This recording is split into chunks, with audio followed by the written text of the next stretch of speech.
Hey, ladies and gentlemen, come dive into the open minds where you can broaden your perspectives, expand your horizons, and open your eyes to a reality never thought possible. Just remember, once you open that door, there's no going back. I am your host, Robbie Diesel. This is the Open Mind Show, and tonight's episode is the never ending war. Tonight's episode, there's no guest. It's just gonna be me. Little history lesson. So you're gonna have to bear with me. I took some notes, looked up some things. The never-ending war has to do with the continued conflict in Afghanistan, and um, unfortunately, it doesn't start with us, and it probably won't end with us. Um, I could have went back a lot further than I did, um, but I just chose to go back as far as I went, and we'll go into that once I start. But I just wanted to clear a few things because I was 11 years old when 9/11 took place, so I wasn't really understanding of what was going on as an 11-year-old. Rightfully so. All I know is that I was getting ready for school and I woke up and my mom had it on the news on her TV, that a first tower had been struck by an airplane. And I actually witnessed the second one going to the airplane via the news station. I honestly can't remember. I think it was Fox 40 News, local station in Sacramento. I'm not sure though, so don't quote me on that. But I watched the second plane go into the tower, and I ended up going to school that day. Um, they allowed kids to stay home if the parents saw fit. I chose to go to school that day, and I just remember it was a really weird day. Uh, a lot of people were in shock looking back on it. Huge deal. But for people who are new to what's going on now in Afghanistan and Kabul and all that stuff, I kind of wanted to go over that, and it kind of opened my eyes into understanding more of the situation in Afghanistan during the pre 9/11 periods and prior to 9/11 as well, a little bit better than I did, which I'm always for learning and learning new things and getting a new perspective on things. So I thought it was pretty interesting. So bear with me. I have notes. I may look at some stuff on my phone to get my facts straight because I want to make sure that everything is legit when I'm saying it. But yeah, this is episode 9. Welcome to the Open Minds. Uh so my history starts in 1979, which is when December 24th, the USSR, which is Russia, Soviet Union, invaded Afghanistan. So for people that don't really know or that may be a little familiar, this is just a repeat. Afghanistan is comprised up of like or at least back then of like tribes or villages or stuff or like small sections and cities. So when the USSR came in 1979, they kind of took control of the Afghan army that was there, and together the USSR and the Afghan army kind of stormed Afghanistan. Well, factions of these tribes and these little suburbs and cities or whatever you want to call them, towns, stood up against them. They were like freedom fighters. Uh, so that's always kind of been the deal when a predominant force comes in and pretty much gets its own government to turn on its people. Uh, they use little factions that stand up against us and say, "Hey, fuck this shit," and fight back with it. They're probably not well organized and they don't band together, so it's a lot of chaos going on over there constantly. So fast forward to 1984, Osama bin Laden. He is a Saudi nationalist, I believe, Islamist, Saudi Islamist. Uh, his father was a predominant construction company owner in Saudi Arabia and actually did a lot of work for the king of Saudi. making him a billionaire. So already Osama was kind of a predominant figure based off of his father's position in the world. I don't know if you understand this, but doing construction for a king with a construction company and becoming a billionaire is a pretty big deal, you know. So that's kind of where Osama fits in to this. And this is all going to make sense once I get done. So bear with me. But Osama was a Saudi Islamist. In 1984, he pretty much joined the Afghan fighters against the USSR and any other people that were trying to conflict in there. 1986, the U.S. aids rebel fighters with weapons against the USSR. And in 1988, Al Qaeda is formed. Now, in between this time frame of when the USSR invades Afghanistan in 1988, when the Al Qaeda is formed, the U.S. is paying attention to this, and they're watching, and they're like, doing what the U.S. does. Should we get involved? Should we not get involved?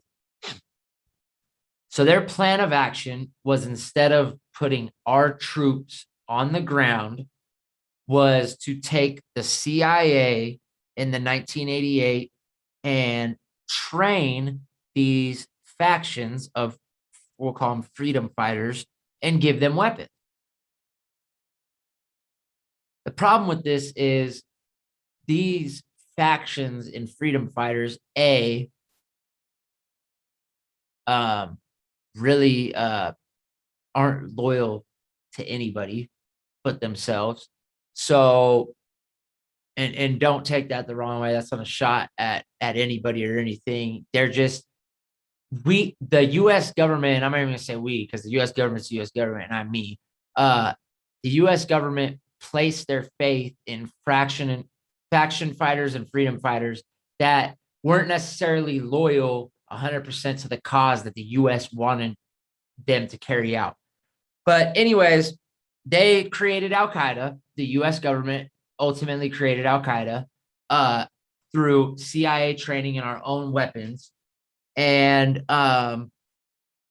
after they kind of disposed, the U.S. government kind of like used and disposed of these factions and these freedom fighters that we trained with our training and gave our weapons, carried out what we needed them to do, we kind of were just like, okay, we're done with you. Well, they shifted their focus towards America and other world powers as standing in their way of what they actually stood for. So this is kind of where shit gets interesting, okay? Because now you have what we label today as a terrorist organization that we pretty much developed because we said, hey, instead of us getting our hands dirty, we're going to make the locals do the dirty work and expect everything to be all good afterwards.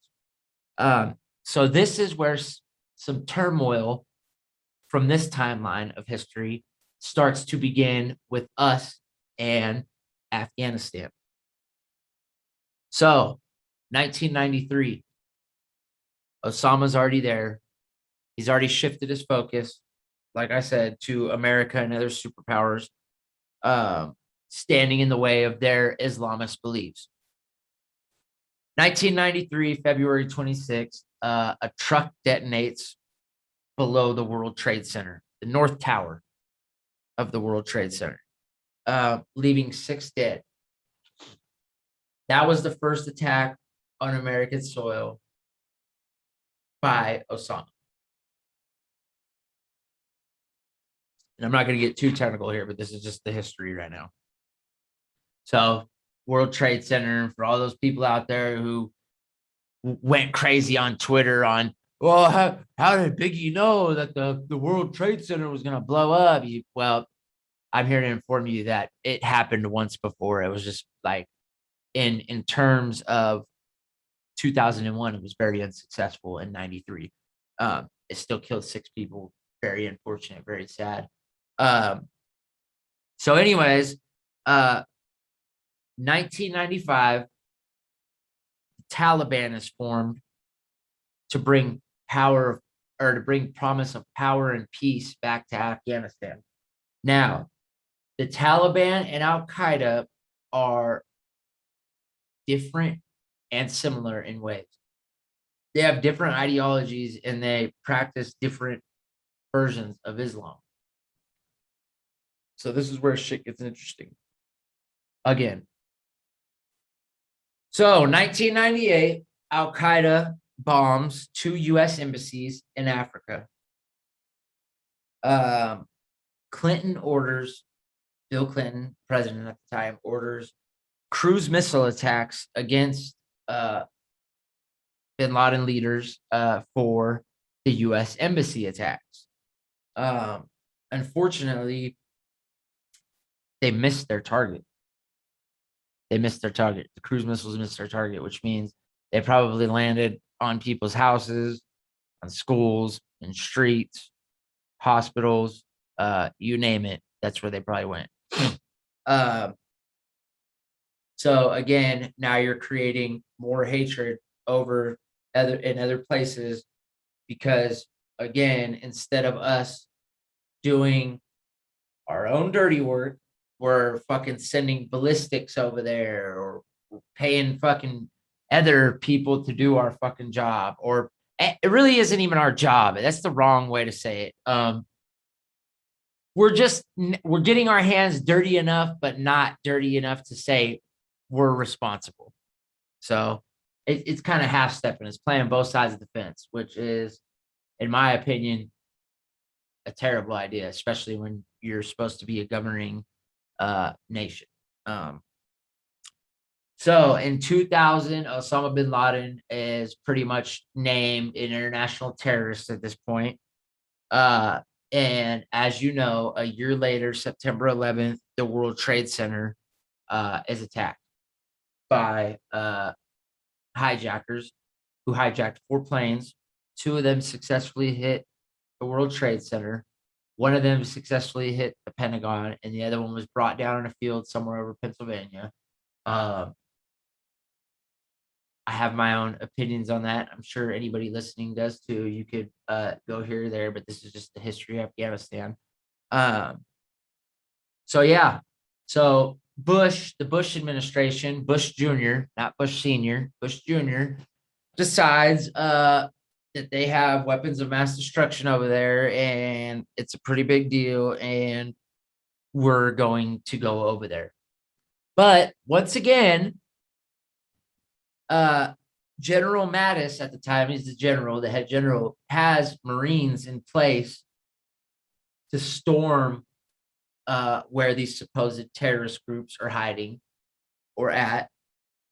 And instead of allowing them to do that, we once again funded factions of rebel fighters who, again, weren't loyal to the U.S., again, made them fight for an attack on us pretty much, and then expected them to be loyal to us and everything, be hunky-dory when we left. I listened to a couple experts and looked up a couple research papers and stuff like that, and the problem with this is that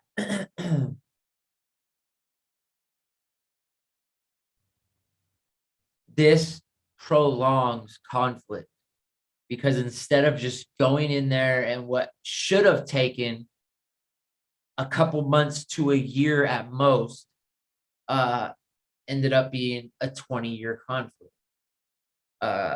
and costing trillions of dollars in taxpayers' dollars, thousands of U.S. Army lives, probably hundreds of thousands of Afghan lives, and whoever else was over there. So that's a problem. Now to rewind a little bit, the first known establishment of ISIS was formed in 1999. I don't believe that they were prevalent on a mainstream scale yet. But again, this is just another faction like Al Qaeda and the Taliban that were mostly trained by us or got training from other people who got training from us and got arms that we left behind. And again, they have another view of Islam and the way they practice and their beliefs on what Islam is. So again, even though they're a terrorist organization or claim to be, they're not the same as Al Qaeda, as Al Qaeda is not the same as Taliban is not the same as ISIS. So in 2003, ISIS kind of like responds to the 2003 US invasion of the Middle East. In 2011, Osama bin Laden is killed by US forces on May 2nd by Navy SEALs. In 2013, the Afghan army takes over all military operations from NATO, which means that now they have a working army, they have a working government now, and this is, within a 10-year span pretty much, which is insane in conflict terms. Like, we should not have been there that long. We shouldn't have been wasting our resources over in a place that probably didn't even want us there at this point. And so we leave a couple of US NATO troops over there to, still kind of monitor things, ease things, train things, make sure that a parliament and a government is running well in 2013 after this military operation takeover by the Afghan army. So in May of 2014, Obama announces a timetable for reducing US troops in Afghanistan. And in December 14th, NATO withdraws from Afghanistan completely, just leaving US troops once again. So like now by this time, there's no other foreign forces, it's just US forces. And then literally the next year, which is 2015, Obama abandons any withdrawal plans, continuing the conflict. In 2017, Trump commits continued military involvement in Afghanistan. In February of 2019, US and the Taliban sign a peace deal. And in September of 2019, Trump calls off the peace deal after US soldiers were killed in a Taliban attack. So there was an attack in September of 2019, and Trump called off the peace deal. He said, we're not fucking dealing with you. Fuck it. And in November of 2020, right before Biden's inauguration, the US announced plans to cut troop size down to 2,500 days before the Biden inauguration. Now in April of 2021, Biden eyes 9/11 complete withdrawal by September 11th, 2021. But as we all know, July 5th, 2021, US leaves Afghanistan without telling the Afghan army or anybody. Our government, for some reason, just said, hey, we're done. We're washing our hands. We're out of here. In August 15th of this year, 2021, the Afghan government collapsed as the Taliban takes over Kabul. So from July 5th to August 15th, which is about 5 weeks, a whole country's government collapses. August 26th, ISIS bombers, suicide bombers, killed 169 Afghans and 13 US troops, pretty much to make the Taliban look like a joke, and to say haha to us and the Taliban during all of this chaos in exiting Afghanistan. And in April 30th, the US transports its final flight of troops from the Kabul airport. Now, I was listening to some things and researching some things as well. I know I kind of ran through that last little bit quick. I just wanted to kind of give a quick timeline of Afghanistan from 1979 till now to understand it.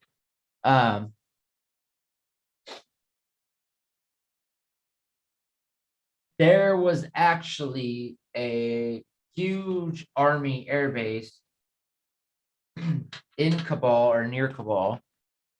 I don't know why we didn't transport these refugees and stuff to this airbase and take them out of there instead of a civilian airport. That seems very odd to me, that they chose a public civilian airport. I can only imagine what public civilian airport means over there. I also, like I mentioned before, if military action was going to be carried out for these attacks on our soil, they should have been swift. They should have been done by us. It should have been an in and out job. That's it. It's not the US government or the military industrial complex's job to go to these sovereign nations or these other countries that we consider that we consider in need of help and training and governance and all this other stuff. I don't agree with that. But if we were going to go in there with military and do an assault or an attack or whatever you want to call it, it should have been in and out, man. In and out. You got to just get in there, handle your business, and get the fuck out. There is no reason this shit should have lasted 20 years. So, as much as I fucking hate politics, I don't give a fuck about our president right now. He's a puppet.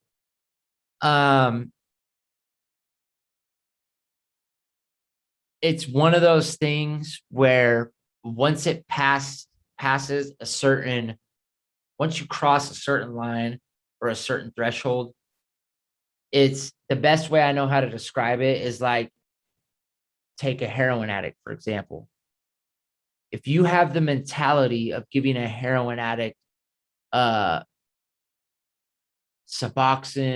and other things to try to like wean them off it, the likelihood of that person not getting sober is like very small.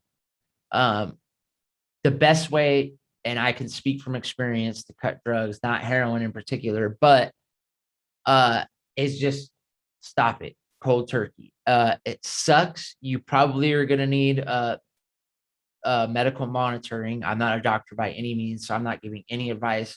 But I do know the best way is just to cut it cold turkey. Just stop it. No Suboxone, no methadone, no none of that shit. I'm not prolonging it. I just need to be done. So it's the same thing I feel like with this conflict in Afghanistan. Once it passed a certain threshold, 5 years, 10 years, it bled into the next presidency after Bush, which was Obama. Somebody had to be the guy to finally get our hands dirty and say, we're done, we're out, we're cutting the heroin addict off the heroin. We had to get out of there. So in that aspect, as fucked up as it is, I do agree with it in the sense of you have to be done. It's like with the economy. You can't just keep pumping money into the economy and thinking everything's going to be okay. You're just prolonging the inevitable. You have to take that initial blow of hard economic shifts and times and then just recover naturally. That's what we should have done. We should have got in and out, let that country recover naturally the way that they felt like they wanted to or needed to, and then been done. So like I said, if Obama did this, it would have landed on Obama. If Trump did this, it would have landed on Trump. If Biden did it, it would have landed on Biden. If whoever's after him did it, it would have landed on them until we finally pulled out. But at the same time, it's highly unfair. It's highly wrong because now we've made it to where they were dependent on that presence for 20 years. So now you have this chaos and craziness all within like a 6-week span because of our decision to pull out the way we did. You now have opened the gate to allow terrorists into our country again because you're filling these planes with refugees and flying them over here.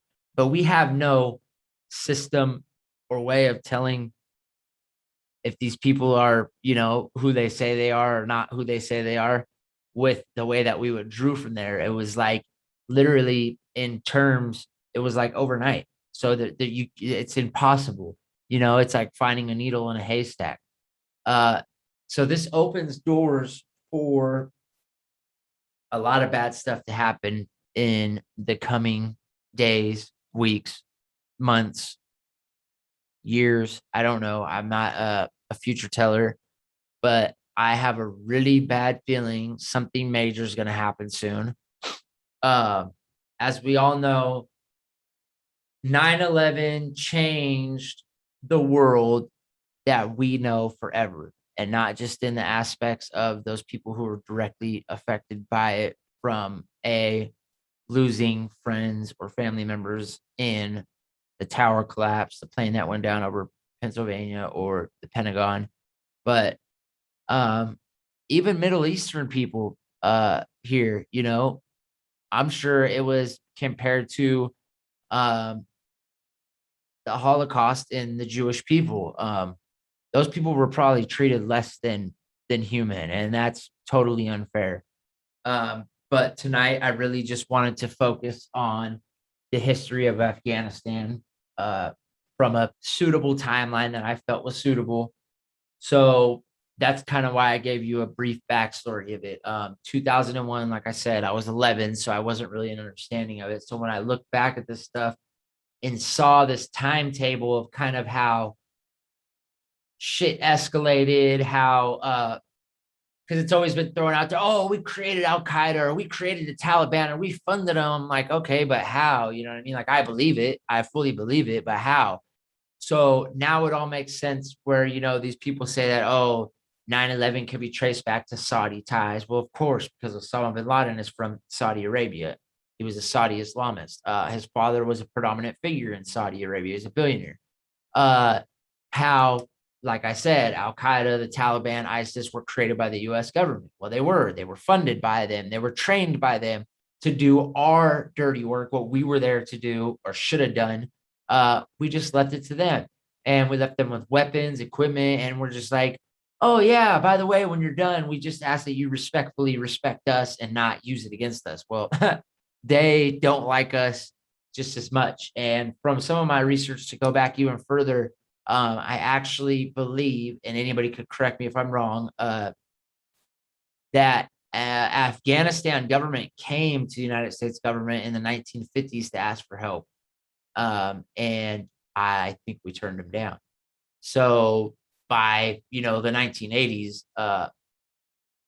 most of the people probably weren't even in office anymore, and civilians probably didn't know about that in Afghanistan, but they probably didn't even want our help. They wanted probably our training, our weapons, and our money. But yeah, so that's kind of a brief timeline on Afghanistan. Prayers go out to everybody over there who just went through what happened just recently from the time this shit started.